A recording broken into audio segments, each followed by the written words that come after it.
Hi friends! ఇవాళ అయితే నా పిల్లల కోసం ఒక మంచి రెసిపీతో అయితే మీ ముందుకొచ్చేసాను. రెసిపీ అనేది స్కిప్ చేయకుండా కంటిన్యూస్‌గా చూసేయండి. ఇంకా రెసిపీ చూస్తున్నారు కదా! కేక్ అయితే ఇంట్లోనే ప్రిపేర్ చేశాను. బట్ గోధుమ పిండి, మైదా పిండి ఏవి వాడుకోకుండా కేక్ అయితే ప్రిపేర్ చేశాను. పిల్లలు కేక్స్ అంటే చాలా ఇష్టం కదా! బయటికెళ్ళినప్పుడల్లా కంపల్సరీగా కేక్స్ కొనియమని అడుగుతూ ఉంటారు కదా! నేనైతే ఇది థర్డ్ టైమ్ చేయడం కేక్ అనేది. ఫస్ట్ టైమ్ కొంచెం షుగర్ ఎక్కువైందని తర్వాత బాగానే వచ్చింది. సో, ఇప్పుడైతే కొంచెం పర్ఫెక్ట్‌గా వచ్చిందని చెప్పొచ్చు. సో, పర్ఫెక్ట్‌గా వచ్చింది కదా అని మీతో షేర్ చేసుకుంటున్నాను ఫ్రెండ్స్. ఇవాళ ఈ కేక్ వచ్చేసి మనకి బొంబాయి రవ్వ ఉంటుంది కదా! రవ్వతో అయితే ప్రిపేర్ చేశాను. చాలా అంటే చాలా ఫ్లఫీగా, టేస్టీగా చాలా బాగా వచ్చిందనమాట. వీడియోని స్కిప్ చేయకుండా కంటిన్యూస్‌గా చూడండి ఫ్రెండ్స్. ఇంకా ఒక గిన్నె తీసుకొని ఇందులోకి బటర్ తీసుకోవాలి. మీరు ఈ బటర్ ప్లేస్‌లో మీరు ఆయిల్ అయినా తీసుకోవచ్చు. ఒక కప్పు బటర్ అయితే తీసుకున్నాం. మనం ఏ కప్పుతో మెజర్ చేస్తున్నామో అదే కప్పుతో కొలతలైతే తీసేసుకోండి. నేనైతే ఒక చిన్న కప్పు తీసుకున్నాను. ఆ కప్పుతోనే ఒక కప్పు బటరు, ఒక కప్పు షుగరు, ఒక కప్పు పెరుగు. పెరుగు ప్లేస్‌లో చాలామంది ఎగ్స్ వేస్తూ ఉంటారు. ఎగ్స్ నాకెందుకో ఇష్టం ఉండదు. ప్లస్ అందుకనేసి నేను ఎప్పుడు చేసినా పెరుగుతోనే చేస్తాననమాట. సో, ఈ 3 వేసేసి మంచిగా బీట్ చేసేసుకోవాలి. మనకు అదే టైమ్ ప్రాసెసింగ్ అంటే ఇవన్నీ కలిపేసుకోవడంలోనే టైం ప్రాసెస్ అండి. మిగతా ప్రాసెస్ అంతా ఈజీగా గ్యాస్ మీద పెట్టేసామంటే సరిపోతుంది. ఇంకా ఇదంతా మంచిగా క్రీమీ టెక్స్చర్ వచ్చిన తర్వాత ఇందులోకి ఏ కప్పు చెప్పాను కదా! అదే కప్పుతో 1 ½ కప్పు మైదా యాడ్ చేసుకున్నాను. మైదా ప్లేస్‌లో గోధుమ పిండి అయినా యాడ్ చేయండి.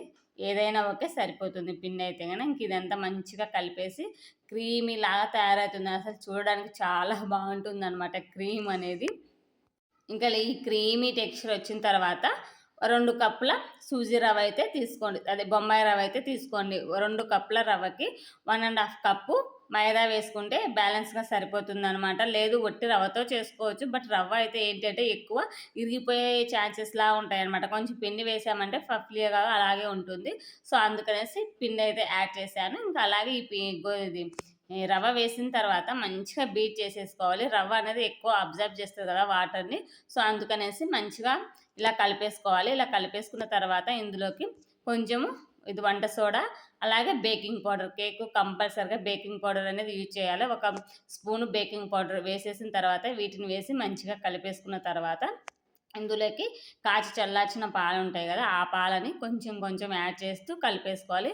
అలాగే నేనైతే కొంచెం ఫ్లేవర్ కోసం ఎనిలా ఫ్లేవర్ గానీ, ఇలా ఏదంటే అది వేసుకోండి.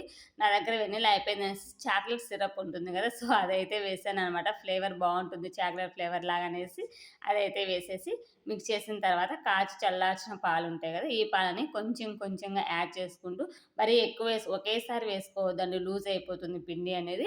ఇలా కొంచెం కొంచెం వేసుకుంటూ మంచిగా కలిపేసుకోవాలనమాట. ఈ సూజీ రవ్వ ఏంటి అంటే ఎక్కువ అబ్జర్వ్ చేస్తది కదా! సో, అందుకనేసి ఇలా కలిపేసిన తర్వాత ఒక 10 మినిట్స్ మూత పెట్టేసి వదిలేసేయండి పక్కకు. ఎందుకంటే ఇది అబ్జర్వ్ చేయడం వల్ల మళ్ళీ లూజ్‌గా గట్టిగా అయిపోతుంది కదా! సో, తర్వాత మళ్ళీ పాలేసుకొని మనము చూసారు కదా! ఒక 10 మినిట్స్ తర్వాత ఇలా వదిలేస్తే గట్టిగా అయింది. ఇలా గట్టిగా అయిపోతది. తర్వాత మళ్ళీ పాలేసుకొని మళ్ళీ కలుపుకోవాలి. అందుకే ఒక 10 మినిట్స్ పక్కన పెట్టామంటే, ఆ పాలు ఇది లూజ్ ఉండేదంతా అబ్జార్బ్ చేసుకుంటుంది. అప్పుడు మనకు కన్సిస్టెన్సీ అనేది సరిపోతుందంట. లేదంటే అలాగే పెట్టేసామంటే గట్టిగా ఉంటుంది కేక్ అనేది. తినడానికి మెత్తగా ఉండకుండా గట్టిగా అయిపోతుంది. సో, అందుకనేసి ఒక 10 మినిట్స్ అలానే వదిలేసి, తర్వాత మళ్ళీ పాలు యాడ్ చేసుకుంటూ లూజ్‌గా కలిపేసుకోండి బ్యాటర్‌ని. సో, నేను ఇలా వీడియోలో చూపించిన విధంగా మనకి సాగుతూ ఉంటుంది గదా! సో, ఆ విధంగా అయితే సరిపోతుంది. కన్సిస్టెన్సీ అనేది మరీ లూజ్ లేకుండా, మరీ గట్టిగా లేకుండా ఇలా వీడియోలో చూపించిన విధంగా జారుడుగా కలిపేసుకోవాలి. కలిపేసుకున్న తర్వాత ఒక గిన్నె గానీ, లేదంటే బేక్ చేసే మోల్డ్స్ ఉంటాయి గదా! బేకింగ్ మోల్డ్స్ కేకుటి అది గానీ తీసేసుకొని ఇలా ఆయిల్ అప్లై చేసేసుకొని మైదా ఏసేసి డస్ట్ చేసేసుకోవడమే. లేదు బటర్ పేపర్ ఉందంటే బటర్ పేపర్ అయితే యాడ్ చేసుకోండి. ఇంక నేను చెప్పేది ఏంటి అంటే ఫ్రెండ్స్ ఇక్కడ ఒక టిప్పు. మందంగా ఉండే గిన్నె మాత్రమే తీసుకోండి. నేనైతే నా దగ్గర లేదు గాబట్టి ఉండే గిన్నెనే తీసేసుకొని చేశాను.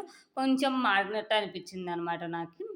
సో, ఇలా బ్యాటర్ అంతా ఈ గిన్నెలోకి వేసేసిన తర్వాత మంచిగా ట్యాప్ చేసుకోవాలి. ఎయిర్ బబుల్స్ ఇవేమన్నా ఉంటే మనకి సర్దుకొని కేక్ అనేది మంచిగా కుక్ అవుతుంది. సో, ఇలా ట్యాప్ చేసుకున్న తర్వాత ఈ ప్రాసెస్ అయ్యే లోపల మనం ఒక గిన్నె గానీ, ప్యాన్ గానీ పెట్టేసుకొని ప్రీ హీట్ చేసుకుంటే సరిపోతుంది. నేనైతే అంతలోపు గోళం అయితే పెట్టేసి ప్రీ హీట్ చేశాను.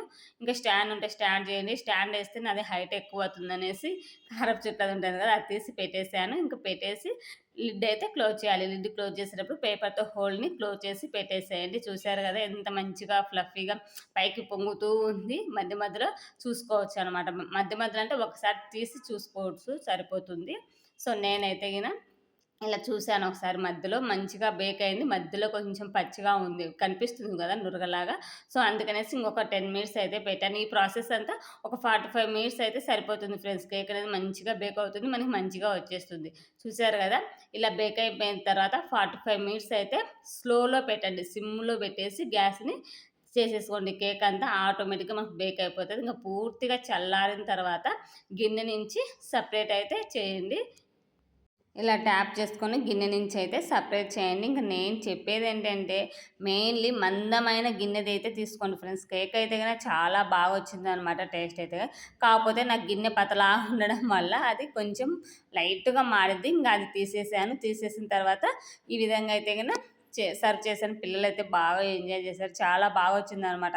అసలు ఫస్ట్ టైమ్ ఇంత మంచిగా రావడం ఫస్ట్ టైమ్ చేసినప్పుడు కొంచెం షుగర్ ఎక్కువైంది. కేక్ అయితే బాగానే వచ్చింది కాకపోతే స్వీట్‌నెస్ అనేది ఎక్కువొచ్చింది. సో, ఈసారి చూసుకొని మరీ చేశాను. ఒకసారి బనానా కేక్ చేస్తే అది కూడా బాగానే వచ్చింది. ఇది థర్డ్ టైమ్ ఇంకా నేను రవ్వతో అయితే ప్రిపేర్ చేశాననమాట. చాలా అంటే చాలా బాగా వచ్చింది. పిల్లలైతే బాగా ఎంజాయ్ చేశారు. మా వారు గాని, "చాలా బాగుంది కేక్ భలే చేశావని" అన్నారనమాట. ఖచ్చితంగా మీరు కూడా ట్రై చేసి మీ పిల్లలకైతే ఇవ్వండి. బాగా ఎంజాయ్ చేస్తూ తింటారు. బయట కొనేది కాకుండా ఇలా ఒక హాఫ్ అన్ అవర్ కష్టపడామంటే మన ఇంట్లోనే కేక్ అనేది ప్రిపేర్ అవుతుంది ఫ్రెండ్స్. ఇంకా దీని మీద అయితే మా పాప చాక్లెట్ సిరప్ ఏసుకొని మరీ తినింది. అంత బావుండింది. బట్ నాకు ఐడియా రాలేదనమాట చాక్లెట్ సిరప్ వేయాలనేసి. ఎలా ఉంది ఏంటి అనేది కామెంట్ బాక్స్‌లో కామెంట్ చేయండి. By by. Take care.